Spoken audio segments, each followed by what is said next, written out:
Musajja gwe toswala. You even supposed to be my dad because Tata wange knows ali myaka nga ali mu late 40s and which I think now oli mu myaka jejimu. Imagine. Anyway, manyo busungu buva ddala kugumba because look at me. Darling, I'm winning. But nebono kolachi, it's not changing anything. It's not adding on you. Alright? Trying to put me down is not giving you more blessings. Nothing. Jenkins stava kuboda chechimu walanya. Of course, and my dear. The sikwe wana. Ne mukama badde mulungi jendi. Mugamba je ninayo akamotuka ka Alex akatonotono so kamwa.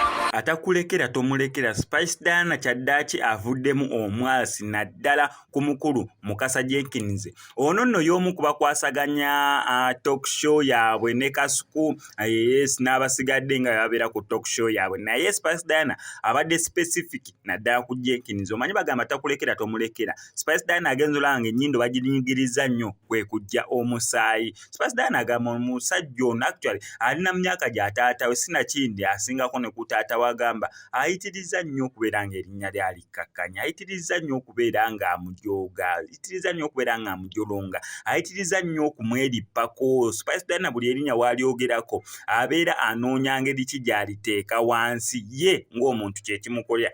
Spice Dana tabadde na bigambo biwoomu eri Jenkins bw'atyo n'amutegeeza boda ogiruddeko muganda wange oba gyenkuwa y'akamotoka ka Alex anayo akamotoka akatinti ka Alex abamanyi bwa Alex mu bumanyi agambye obanka kuwa nsobola okubeera nga nkuwonya boda kwegamba.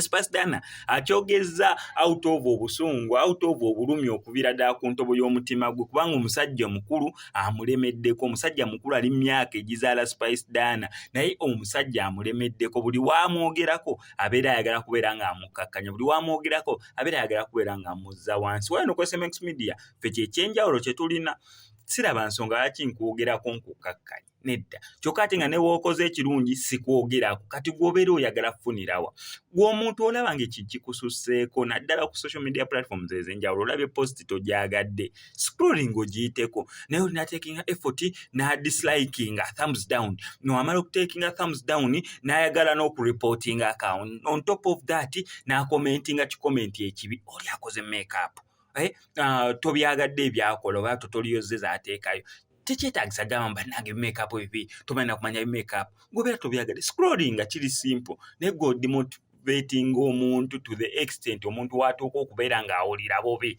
oba mwabaki kankutereko obutambi bwonna bwa Jenkins wamu ne Spice Dana nga beetwala luno tetumanyi wa gye lunaggwera mberemo ensonga tugijje mu ddi era twagirinda paka sa walabika vidiyo ako tutegeere eyo fekezo bamuntu omukola wange kuba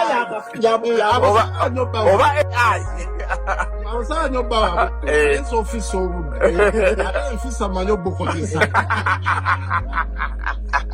owaayi ako John kati gwe abankwatamu wano owaayi luno olutalo lwatoka Mr. Kasuku kampwanga naye muweerezako kopiti bino bye bagambye saawa 3 saawa 5 lwakusatu saawa 5 ez'okumakya tugenda tutuula wano edumandi mulese wetabibaddeemu amaanyi bakumye ettiimu sendi asinga okwagala sheno ng'eryezi kati yatubuulira oba Saturday kutoka ntoko oba lwakusatu oyo simusalabangako oyo abadde ayogera nti olubuto oyo lunzita oweredde bambi jangu onzije mu kitanda oba olutegeko enkondo ajawokeyo enkondo nve mu kitanda ndwegiramu bwomu nga tonyambye okulumira waana emba oli myaka gya taata we tewali buzibu taata we yafa simanyi bw'abanga naye akyali mulamu wempereerwa eyo taata we wempereerwa media bigenda kwegondi ibintu